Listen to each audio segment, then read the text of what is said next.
Hello friends, வணக்கங்க. விஜய் ஸ்ரீஜி இயக்கத்துல ஹரா அப்படிங்கிற ஒரு படம் ரொம்ப நாள் கழிச்சு மோகன் சார் நடிச்சிருக்காரு. இந்த படத்துல மொட்ட ராஜேந்திரன், யோகி பாபு சின்ன கேரக்டர்ல வராரு. அதே மாதிரி வனிதா நடிச்சிருக்காங்க. ஸோ நிறைய பேர் நடிச்சிருக்காங்க இந்த படத்துல. ஸோ அந்த படத்தை பத்தி தான் இன்னைக்கு பேச போறோம். அந்த படத்தை பத்தி பேசுறதுக்கு முன்னாடி இந்த படம் பார்த்தா என்னோட எக்ஸ்பீரியன்ஸை பத்தி நான் சொல்லிடுறேங்க. படம் என்ன சொல்றதுன்னு தெரியல. நம்ம ஒரு படம் பார்க்கும்போது கிரிஞ்சு அப்படின்னு சொல்லுவாங்க இல்லைங்க, அந்த கிரிஞ்ச இந்த படத்துல கழுவி ஊத்திருக்கிறாங்கன்னு சொல்லலாங்க. ரொம்ப மோசமான ஒரு படம். நான் இது வரைக்கும் எத்தனையோ படம் பார்த்திருக்கேன். நான் எத்தனையோ படம் பார்த்திருக்கேன். அதுல மோசமான படமும் இருக்கும். அதுல ரொம்பவே ஒரு முக்கியமான படம் அப்படின்னு சொல்லலாங்க. கிரிஞ்சின்னு சொல்றதா இல்ல பூமர்னு சொல்றதா என்ன சொல்றதுன்னே தெரியல. ஆனா மோகன் சாரோட நடிப்பு நல்லா இருந்துச்சுன்னு சொல்லலாங்க. ஆனா அவர் ரொம்பவுமே ஒரு மாஸ்டர்னு சொல்லலாங்க. ஏங்க இத்தனை வருஷம் கழிச்சு ஒரு படத்தை நடிக்க வைக்கிறாங்க. அந்த படம் அவருக்கு இப்படி ஒரு மொக்க படத்தை கொடுத்துருக்காங்கன்னு சொல்லலாங்க. படம் என்ன சொல்றதுன்னே தெரியல. படம் சம்பந்தம் இல்லாத கேரக்டர்லாம் உள்ளார வருது, இன்வால்வ் ஆகுறாங்க. அதே மாதிரி கொஞ்ச நேரத்துக்கு அப்புறம் நானே இப்படி தலையில அடிச்சுக்கிட்டு இப்படி ஒரு படம் எடுத்திருக்கிறாங்க அப்படிங்கிறது ரொம்பவே எனக்கு வருத்தமா இருக்குது. என்ன சொல்ல வராங்க, இந்த மாதிரி மூவி ரிவ்யூ எல்லாம் பண்றோம் இல்லைங்க, எங்களை மாதிரி ஆளுகளுக்கு ஒரு பென்ஷன் ஒரு ஓய்வூதியம் எல்லாம் கொடுங்க. ஏன்னா இந்த மாதிரி ஒரு படங்களை பார்த்து அது ஒரு கிட்டத்தட்ட ஒரு 2-2.5 மணி நேரம் உட்காந்துட்டு நாங்க வரோம் பாத்தீங்களா. அதனால எங்களுக்கு நீங்க பார்த்து ஏதாவது சிபாரிசு பண்ணுங்க அப்படி. ஏன்னா மோகன் சார் நம்ம மைக் மோகன் சொல்லியிருக்கோம். எத்தனையோ பாடல்கள்லாம் அவர் பாடுற மாதிரி ஆக்டிங் பண்ணி எத்தனையோ படம்லாம் ஹிட் ஆயிருக்குன்னு சொல்லலாம் இளையராஜா அவர்களால. ஸோ இந்த மாதிரி ஒரு மோசமான ஒரு படத்தை நான் பார்த்துட்டு வந்த ஒரு எக்ஸ்பீரியன்ஸ் எனக்கு கிடைச்சிருக்குங்க. ஸோ அதை பத்தி உங்களுக்கு சொல்லலாம் அப்படின்ட்டாங்க. ஓகே ஃப்ரெண்ட்ஸ், இப்போ இந்த படத்தோட கதைக்குள்ளார போகலாம். இந்த படம் எதை பத்தி அப்படின்னு பாத்தீங்கன்னா, அந்த போலி மருந்துன்னு சொல்றாங்க இல்லைங்க, அந்த போலி மருத்துவத்தை பத்தியும் இந்த போலி மருந்தை பத்தி இந்த படம் எடுத்திருக்காங்க. இந்த படத்துல பாத்தீங்கன்னா ஸ்டார்டிங்ல அவர் ஒரு முஸ்லீம் மாதிரி காட்டுறாங்க. ஸோ அவர் முஸ்லீம் மாதிரியும் அந்த இடத்துல ஒரு விநாயகர் சதுர்த்தி நடக்குது. விநாயகர் சதுர்த்தி நடக்கும்போது ஸோ ரொம்பவுமே ப்ரொடெக்ஷன் கொடுக்குறாங்க, எதுவும் கலவரம் நடந்தக்கூடாது அப்படின்னு சொல்லி. ஸோ இவர் என்ன பண்றாருன்னா மொட்ட ராஜேந்திரன் போய் ஒரு கன் வாங்குறாரு. கன் வாங்கினதுக்கு அப்புறம் இவர் டெரரிஸ்ட் மாதிரி அப்படியே சுத்திட்டே இருக்காரு. போலீஸ் எல்லாம் நிறைய பேர் இவரை கண்டுபிடிச்சு கேட்ச் பண்ற மாதிரி வராங்க. ஸோ இன்னொரு போலீஸ் டீம் இவரை தலைவிட்டு இருக்கு. ஏன் அப்படின்னா இவரால் அவருக்கு வேலை போயிடுச்சு அப்படின்னு சொல்றாங்க. ஸோ அதனால அவர் தலைவிட்டு போறாங்க. ஸோ இப்படியே படம் கிட்டத்தட்ட ஒரு 1/2 மணி நேரமா இதே வேலையாவே போயிட்டு இருக்குங்க. ஸோ அந்த கேரக்டர்ல இருக்கக்கூடியவங்க பாத்தீங்கன்னா யாருமே பொருத்தமே இல்லாத நடிச்சிருக்காங்கன்னு சொல்லலாங்க. இதுல வரக்கூடிய அடியாட்கள் மாதிரி இருக்க கூட பாத்தீங்கன்னா அவங்க பாத்தீங்கன்னா ரொம்ப பெரிய பைலோனா இருக்கிறாங்க. சும்மா ஒரு அடியில உழுவுற மாதிரி காட்டுறாங்க. இதெல்லாம் பார்க்கும்போது ரொம்ப பழமையான விஷயத்த காட்டுற மாதிரி இருக்குது.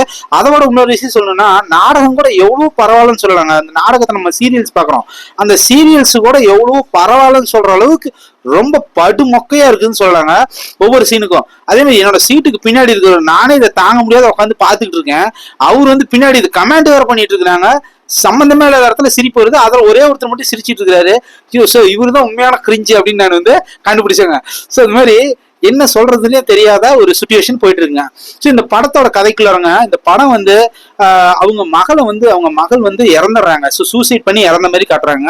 அவங்க மகள் எதனால இறந்தாங்க அப்படின்னு பாத்தீங்கன்னா, அவங்கள ஒரு பையன் லவ் பண்ண மாதிரியும் அந்த பையன் கூட்டிட்டு போய் மயக்க மருந்து கொடுத்து ஸோ அந்த பொண்ணை ரேப் பண்ற மாதிரி காட்டுறாங்க. பட் ஆனா அவனை ரேப் பண்ணல அப்படின்னு சொல்லி இவர் என்ன பண்றாரு, அந்த பையனை பிடிச்சி அடிச்சு விசாரிக்கிறாரு.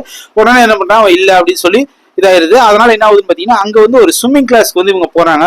ஸ்விம்மிங் கிளாஸ் நடத்தக்கூடிய அந்த பெண்மணி பாத்தீங்கன்னா இவங்க போட்டோ பிடிச்சி, உனக்கு இவ்வளவு பணம் உனக்கு டிமாண்ட் இருக்குது, நான் சொல்ற வேலையை செஞ்சா உனக்கு 20 லட்சம் ரூபாய் கொடுக்குறேன் அப்படிங்கிறாங்க. அந்த மென்சஸ் ஆகிறதுக்கு தனியா ஒரு டேப்லெட் கொடுத்து அவங்களோட டைம் தள்ளி போட்டுறாங்க. ஸோ அதனால அந்த பொண்ணு என்ன பண்ணுதுன்னா, ஸோ நம்ம எத்தையும் ஏமாந்துட்டோம் அப்படின்னு சொல்லி சரி என்ன பண்றதுன்னு தெரியலன்னு தற்கொலை பண்ணிக்கலான்னு போகுது.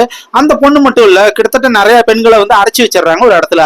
ஸோ இதுதான் இவர் என்ன பண்றாருன்னா, அந்த போலி மருந்து விற்கிறவன்ட்டையும் இந்த போலி மாத்திரை விற்கிறவனையும் அந்த மொட்ட ராஜேந்திரன் ஸோ இந்த மாதிரி ஆட்கள்லாம் பிடிச்சு வச்சு கொடுமைப்படுத்துறான் அப்படின்னு சொல்லி நம்மளை உட்கார வச்சு கொடுமைப்படுத்திட்டாங்கன்னு சொல்லலாங்க. ஒன்றும் இல்லை, மொட்ட ராஜேந்திரனுக்கு சுகர் பேஷண்ட் அப்படிங்கிறதுனால ஒரு டேபிள் நிறைய ஸ்வீட்ஸை வச்சு இதை சாப்பிட வச்சு உனக்கு கொல்லணும் அப்படிங்கிறாங்க. இது எந்த வகையில இதை காமெடியா எடுத்துக்கிறதா இல்ல சீரியஸா எடுத்துக்கிறதான்னு தெரியல. இன்னொரு ஆள் பிபி அதிகமா இருக்கு அப்படிங்கிறதுனால அவனுக்கு மிளகாயும் உப்பும் அதிகமா கொடுத்துடலாம், அவன் செத்துருவான் அப்படிங்கும்போது இதெல்லாம் பார்க்கும்போது நம்ம சிரிப்பா இருக்குன்னு சொல்லலாங்க. சில்லியா கூட இருக்குது அப்படின்னு கூட சொல்லலாங்க சில இடத்துல. அதே மாதிரி என்ன சொல்றதுன்னே தெரியல. அதே மாதிரி இதுல வில்லன் கேரக்டர் பாத்தீங்கன்னா செம, அதாவது ஒரு வெயிட் இல்லாத ஒரு கேரக்டரா இருக்குன்னு சொல்லலாங்க. வனிதா விஜயகுமார் எதுக்காக இந்த படத்துல நடிச்சாங்கன்னு தெரியல. அவங்க அப்பப்ப வந்துட்டு போறாங்க, அவங்க ஒரு அமைச்சரா இருக்கிறாங்க. சோ அது சம்பந்தம் இல்லாத அவங்க ஒரு கேரக்டர். ஸோ இப்படி சுத்தி சுத்தி சுத்தி நம்மளை போட்டு அடிச்சுட்டு இருக்காங்க இந்த படம் ஃபுல்லா.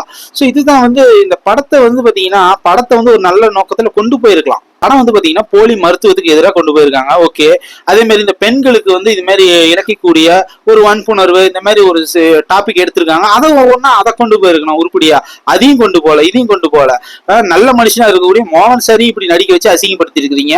வேற என்ன சொல்றது, காமெடி பண்றேன்னு சொல்லி படுமொக்க பண்ணியிருக்கிறீங்க. யோகி பாபு வந்து ஒரே ஒரு சீன்ல, ஒரு கோர்ட் சீன்ல வராரு, அவரையும் கேவலப்படுத்திருக்கீங்கன்னு சொல்லலாம்.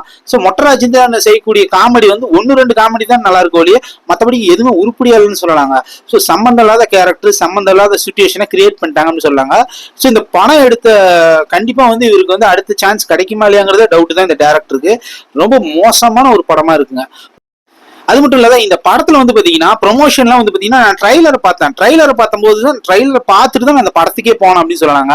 ஸோ அந்த ட்ரைலரை பார்த்தபோது ஸோ நல்லா இருந்துச்சு. அதே மாதிரி ஒரு அப்பா அம்மாங்கள் சென்டிமெண்ட் இருக்குது, அதை வந்து ஒரு மையமா வச்சு ஒரு நல்ல கதையா கொடுத்துருப்பாங்க. ஸோ அவங்களுக்கு ஏதாவது தப்பு நடந்திருக்கும், அதை தட்டி கேட்குற ஒரு நல்ல தகப்பனா இருப்பாரு அப்படின்னு பார்த்து ஸோ இது பண்ண அது வந்து காமெடியா வந்து சில இடத்துல பண்ணியிருக்கிறாங்க அப்படின்னு சொன்னாங்க. ஓகே ஃப்ரெண்ட்ஸ், இந்த வீடியோ பிடிச்சா லைக் பண்ணுங்க, ஷேர் பண்ணுங்க.